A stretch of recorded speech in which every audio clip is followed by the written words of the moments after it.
प्रकाश स्मृति सेवा संस्था पर लगाए जा रहे आरोपों को संचालक मंडल ने बेबुनियाद बताया है और संस्था की कार्य प्रणाली को सही ठहराया है। खरगोन में प्रकाश स्मृति सेवा संस्थान को लेकर चल रहा उठा पटक का दौर थमने का नाम ही नहीं ले रहा है। विगत दिनों संस्थान से जुड़े सदस्यों ने संस्थान की कार्य प्रणाली को लेकर जिला पुलिस अधीक्षक कार्यालय पर ज्ञापन सौंपा था और मामले की जांच कर उचित कार्यवाही की जाने की मांग की थी। इसी संबंध में संस्था के संचालक मंडल द्वारा गुरुवार को मामले को लेकर अपना पक्ष रखा गया। संस्थान के रविंद्र महाजन ने बताया कि संस्थान पर जिस तरह के आरोप लगाए जा रहे हैं वह निराधार हैं। संस्थान ने अपनी तरफ से किसी के साथ कोई धोखाधड़ी नहीं की है, अपनी गाइडलाइन के अनुसार ही संचालित हो रही है। उन्होंने तंजीम जरखेज को लेकर कहा कि यह एक उर्दू शब्द है जिसका नाम उन्होंने नामिन करवाया था।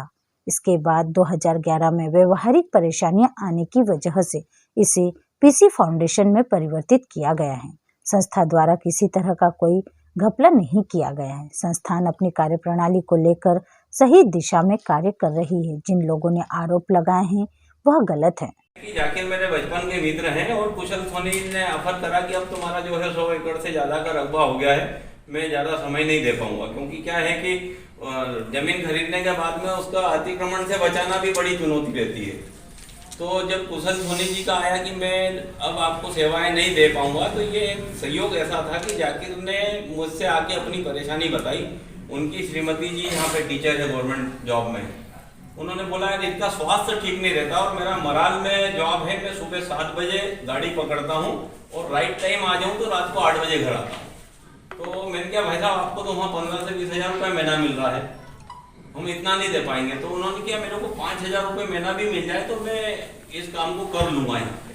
और ये कोई रेगुलर काम नहीं था। जब जमीन की रजिस्ट्री होती था उस समय उसको जाके ना रजिस्ट्री करवाना, बाकी दिन में जब भी टाइम मिले एक राउंड मारना है कि जो जो जमीनें खरीदी है वहाँ पे कोई अतिक्रमण जैसी बात तो नहीं है। 5 दिन नहीं आएगा तो भी चलेगा, 1 सप्ताह में 1 राउंड मार देगा, तो उसके लिए भी उपयुक्त जाप था। जमीन जैसे खरीदते थे तो ये एक ऐसी परिकल्पना थी जो मतलब साकार होने के बाद में खरगोन की पहचान बनेगी, ये एक अद्वितीय उदाहरण बनेगी, ये एक अद्भुत कल्पना थी। तो इस कल्पना को हमने इस प्रोजेक्ट को ताज नाम दिया।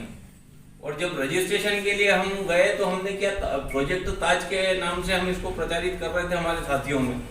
तो हमने इसका सारा भाषाओं में देखा कि इससे मिलता जुलता नाम क्या होना चाहिए। तो तंजीम जरखेज उर्दू में ऐसा नाम मिला जिसका आशय यह होता है कि बेकार पड़त भूमि को उपजाऊ बनाना वाली संस्था तंजीम जरखेज। तो हमको वो नाम पूरी तरह सूट करा।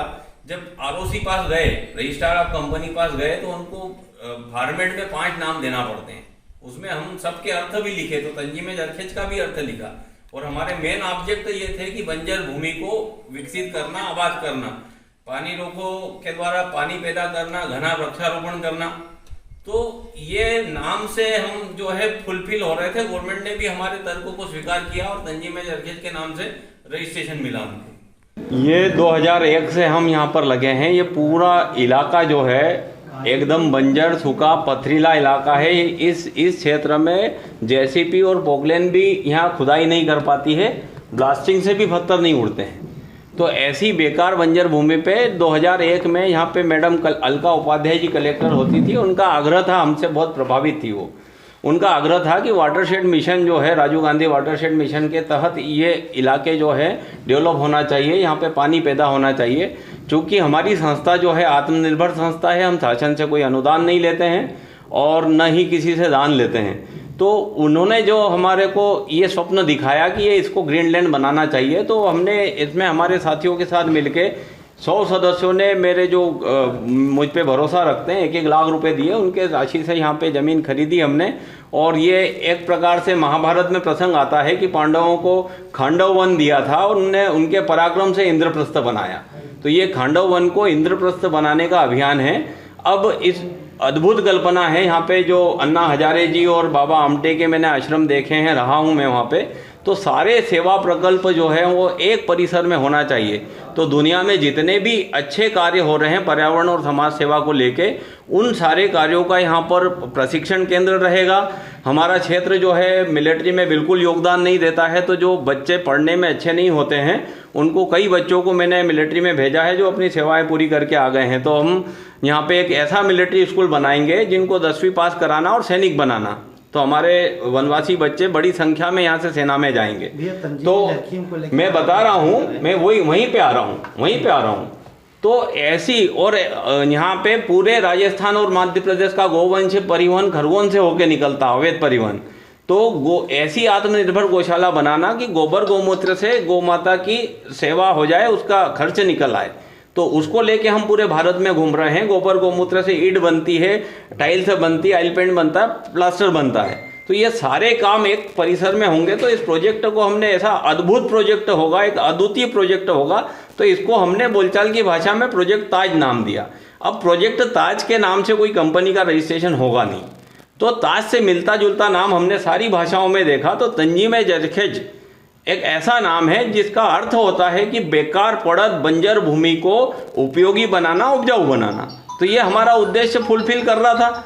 गवर्नमेंट ऑफ इंडिया को जो फॉर्मेट होते हैं रजिस्ट्रेशन के, वो 5 नाम उसमें लिखना पड़ते हैं कि आप क्या नाम चाहते हैं। जी, में जरखेज का नाम आ रहा, आप उसमें डायरेक्टर भी हैं, और जिस तरीके से आरोप लगे कि आप बजरंग दल से हैं और मुस्लिम नाम दिया गया, इसको लेकर कई तरह की अफवाहें फैल रही है शहर में, इसको लेकर आप क्या कहेंगे? नहीं, मेरा ऐसा कहना है, इस पूरे संस्था में करीब 100 लोग सदस्य हैं, और 100 लोगों में यहाँ के नगर के प्रमुख वरिष्ठ लोग हैं, और मैं अकेला उसमें बता रहा हूँ। मैं तो 11 में इस संस्था का अध्यक्ष बना उसको, और हम लोग 2001 में ये राशि दे चुके थे। उसके बाद हमारा कोई कॉन्टेक्ट नहीं, हमारा विश्वास इस पर, और इन्होंने ये संस्था करी और इसके माध्यम से ये काम सब करा।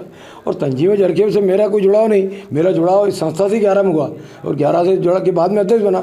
और हाँ, सवाल ये जो पूरा विषय उठाकर जिस तरह चला रहे हैं, आज 2004 में ज़मीन खरीदी, 5 में खरीदी, 7 में तंजीम जरखेज खत्म हो गया। इस 22 साल 15 साल बाद ये सब विषय क्यों आ रहा है एकदम? कुछ लोगों के पेट दुख रहे हैं साहब। क्या हुआ, 2011 से लगाकर 2018 तक ज़मीनों के भाव बहुत डाउन रहे, और ज़मीन हमने 2 करोड़ रुपये का लोन लेना पड़ा संस्था में। कैसे कैसे करके हमने लोगों के पैसे वापस दिए, कैसे कैसे सर करके चल के संस्था खड़ी की हमने और चलाई। अब 11 के बाद, जब 17-18 के बाद जब धीरे धीरे भाव ठीक प्रकार के हुए, और आज जब संस्था खड़ी हो गई, दुकानें बन लग गई, मकान बन गई, कॉलोनी डेवलप हो गई, तो उनको सबको लग रहा है पेट में दर्द। अब उसमें अध्यक्ष कौन है? रंजीत ढंडीर। तो रंजीत ढंडीर को फंसाओ कैसे करके। अब रंजीत ढंडीर तंजीम जरखेज जब थी, क्या उस समय था क्या? इस विषय से उनको कोई मतलब नहीं, बस कैसे करके विचारा। ये तंजीम जरखेज 2007 में ख़त्म हो गई ना, तो 2007 से लगा 2022 तक ये लोग चुप क्यों रहे, जो भी उठाने वाले हैं? मेरा ये सवाल है। और रंजीत ढंडीर इस पूरे विषय में कहाँ से आ गया, क्यों? और वो भी डायरेक्टर, कल्याण अग्रवाल उसमें डायरेक्टर है, जय राठौड़ उसमें डायरेक्टर है, बिंदु भाई बजाज उसमें डायरेक्टर है। ऐसे 100 लोग हैं, और करीब कन्नी कोठाने हैं, ऐसे बहुत सारे लोग हैं जो इसमें साथ में हमारे हैं। इन सब लोगों से कभी रोशनी नहीं उठता। रंजीत ढंडीर सिर्फ इसलिए है कि ये रंजीत ढंडीर के जो ईमानदारी जीवन जीकर और संघ के हिंदुत्व के लिए अपना जीवन समर्पित किया, कहीं खटकता है सब आंखों में, और वो खटकने वाले लोग हैं जो इसको प्रचारित कर रहे हैं। अब आप उनसे पूछ लीजिए रंजीत ढंडीर उस समय था क्या? मतलब जमीन के मामले को कुल मिलाकर अभी जो मामला चल रहा है सांप्रदायिक बनाया जा रहा है। बस सांप्रदायिक मामला है नहीं। कोई भी एक भी किसान से कहलवा दो, या जो व्यापारी जिनने ज़मीन दी है 150 एकड़, उनसे कहलवा दो कि अब ज़मीन हमने कोई दादा ने कोड़ियों के भाव ज़मीन खरीद ली, या करोड़ों रुपए की ज़मीन थी, आज भी 1 करोड़ में 1 एकड़ ज़मीन नहीं बिकेगी यहाँ, आज भी नहीं है भाव।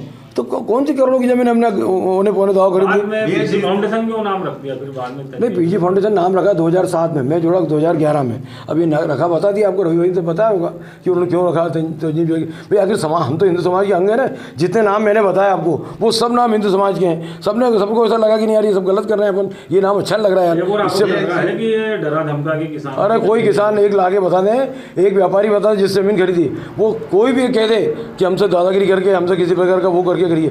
2 किसान अभी एनडीटीवी में जो आए, वो 2 किसान वास्तव में जमीन बेचने वाले हैं ही नहीं, उनका हमारा कोई लेना देना ही नहीं। Bureau report Khargone.